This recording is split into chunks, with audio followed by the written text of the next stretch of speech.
A magnitude 3.4 earthquake occurred.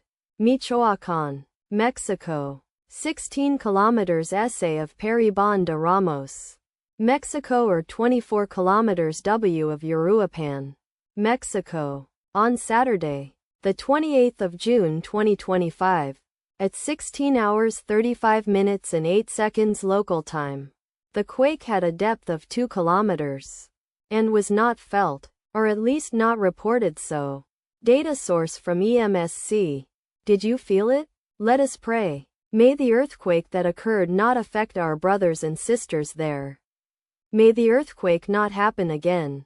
And may God protect everyone. Amen.